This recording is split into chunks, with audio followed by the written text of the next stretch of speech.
So, as I said in the previous slide, we're going to start with the history of solar cells, and then we're going to move into the physics behind it, and then we're going to end it off with some of the limitations behind the current solar cell technology.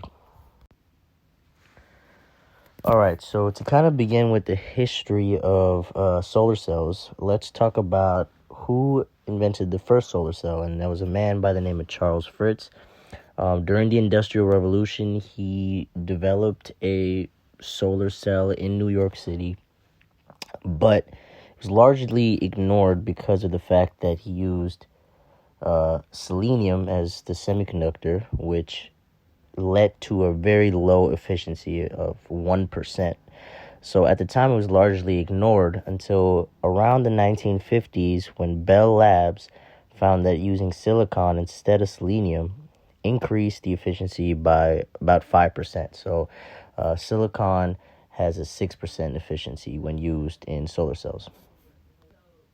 So as you see in this slide, I've listed the three main types of solar cells used today, and that's the thin film, monocrystalline, and polycrystalline.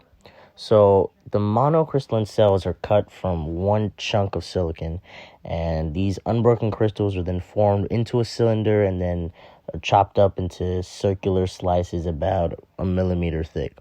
Polycrystalline cells are created by melting down silicon and placing it in a mold. And then when it cools, it's cut into slices, and then that's made into a rectangular square. And then finally, the thin film is the all black one you see in this picture. So there's various advantages and disadvantages to these three different types of cells. Monocrystalline is definitely the most efficient and leads to the highest efficiency rates, but it's also the most expensive to manufacture. And then polycrystalline is pretty easy to manufacture, but obviously it's not as efficient. For thin film, it's pretty much the same thing. Thin film solar panels are really easy to mass produce, which makes them very cheap to manufacture. But again, efficiency and space becomes an issue. This kind of leads into some of the issues that I'll go into later. But to finish out this slide, I just wanted to point out that yes, it's technology right now is kind of inefficient, and on top of that, it's hard to manufacture and costly, and it also requires a lot of space, which also leads to the final point on the slide, is that solar energy only accounts for about 7% of all renewable energy, so not even all energy in the United States, just the renewable. All right, so now let's start talking about some of the physics behind these solar cells. To start, we're going to talk about PV cells, or photovoltaic cells. So these PV cells are responsible for converting the light energy that comes into the cell into electrical energy. So with the use of a doped semiconductor, and this is to prevent recombination, and an external circuit, the light coming into the solar cell can push an electron from the valence band into the conduction band, into the conduction band, and then give up its energy in an external circuit. So now, before it hits that external circuit, as soon as light hits the cell, what happens is electrons move from the p-type region and holes produced in the n-type region, and then this lowers the potential energy at the junction, which then starts a flow of current and also establishes a potential difference or a voltage. And then the current, and this is also very much like a diode, the current only flows in one direction. So as you can see on the slide here, I have some words like open circuit voltage and short circuit current and fill factor. So I'll go ahead and explain what those are and how it relates to this. So the open circuit voltage, or VOC, if you ever see it in the equation, is the maximum voltage available from a solar cell when the current is zero, and then the short circuit current is exactly what the open circuit voltage is, except it's current, and then it's when the voltage across the solar cell is zero. So before I jump into everything else, I also want to talk about fill factor. So the problem with both the open circuit voltage and the short circuit current is that it operates when the solar cell is zeroed out, or when the power is zero. So there is a term for how we describe this in as far as power goes. It's called fill factor, or FF, and it's basically a parameter in which VOC and ISC determine the maximum power from a solar cell. So basically, fill factor gives us a parameter in which we can get the maximum power of a solar cell, even though VOC and ISC are operating under zero power conditions. So I also want to mention one more thing on this slide, and it's the picture you see on the slide. And this is a picture of an IV curve. So what is that? It's basically just, it's very simple. Obviously, you can see the relationship between current and voltage in a photovoltaic cell. So knowing this is important because it helps you understand the device's output performance and its efficiency. So, and it's also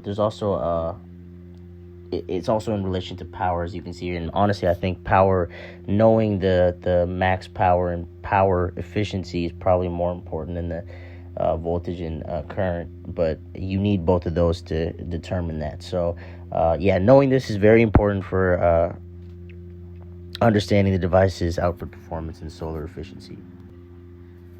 So finally, and I'll talk more about this on the next slide in the limitations and problems section, but as with anything, there are some conversions that happen and some energy expenditures that happen so as soon as the light gets converted, there are various losses. There's band gap losses, there's losses in heat, then there's also losses from an optical standpoint. I'll talk more about that in the next slide, but those kind of losses do affect the efficiency of the overall photovoltaic cell or the solar cell. So, like I said. All right, so now I'm going to talk about some of the limitations and possible solutions we have for the issues I had mentioned in the previous slide, which is mainly just efficiency issues due to losses. So, there's two guys by the name of William Shockley and Hans, because I do not know how to say his last name. So basically, these two had computed a theoretical silicon cell efficiency, and they computed it to be around 30%, which is the max efficiency a solar cell can ever reach. This is not particularly great. It's way better than 6%, and it's definitely way better than 1, but it's part of the reason why, as far as the economics go, it's part of the reason why solar cells are so expensive. There is thought that obviously as the value of the product increases, so will the economics behind it. So increasing the efficiency will most likely lead to a cheaper solar cell, and the manufacturing process will also increase as well. But let's discuss some of the losses, and the main one. So basically, to start, the losses occur because when light energy is converted into electrical energy, um, so in between all that is where the losses occur, and the main one that I wanted to mention was band gap losses. And band gap losses are basically, it can be summarized as such. So within the solar cell, designed with a semiconductor material, low energy photons, which is basically energy less than the band gap, do not get absorbed, and then the high energy photons only get partially absorbed. So no absorption from the low energy photon and partial absorption from the high energy photons are really useless during the photovoltaic conversion. And so the image you see here on this slide, the top one, with this, band gap versus max efficiency, shows the useful band gaps for max efficiency. And then also, in addition to the band gap losses, we have heat and reflection loss. This is pretty simple to explain. Second law of thermodynamics applied to solar cells. So when you absorb a photon, some of that energy is converted to heat, and the heat the heat can essentially turn the cell into a black body, and a black body is a surface that absorbs all heat energy. And then finally, a lot of loss can come from reflection losses, and reflection losses refer to photons not being absorbed, or photons just going straight through the cell, which is all, a waste of energy. So as far as solutions go, there are some things we can implement to maximize solar cell efficiency. For the optical losses or the reflective losses, there's pretty simple stuff that we can do. We can tilt the panel at an angle so that absorption is maximized. And then we can also do simple things like apply some anti-reflective coating, which is usually done. And then overcoming band gap limitations is probably the hardest thing because it's pretty fixed. You can't just change materials or, make the cells thicker or slimmer, because that'll, you can compromise somewhere else, but it'll mess something up in another portion of the cell. So, what we can do is, implement multi-junction cells. So this is a pretty common thing here that is shown to improve efficiency.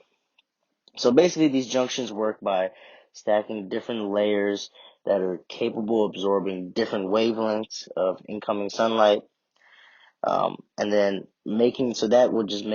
so obviously, if you have different layers that absorb different wavelengths, you have the opportunity to make them more efficient at converting sunlight into electricity, as opposed to just single junction cells.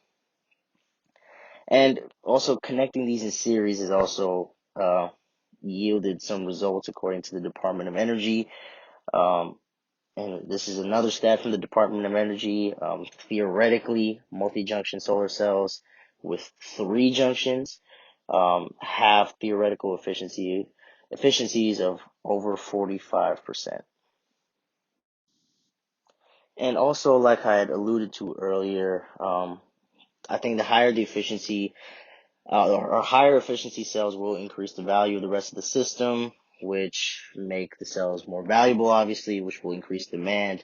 And then with increased demand, the economics will improve. Part of the issue with solar cells and creating a meaningful energy output, these solar cells need to take up a lot of space. So that's something that is another issue. The manufacturing processes have definitely been getting better, and there's a lot of research being done on how to improve these.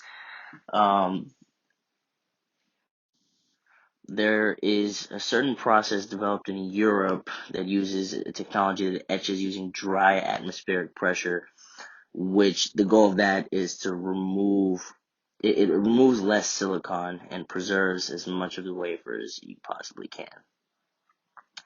So yeah, that is kind of an overview of solar cell physics applications and the history of it all. The next slide is simply just references. So there are a lot of references, and I also referenced my own paper. A lot of the info coming from this this presentation comes from the paper I wrote for 332.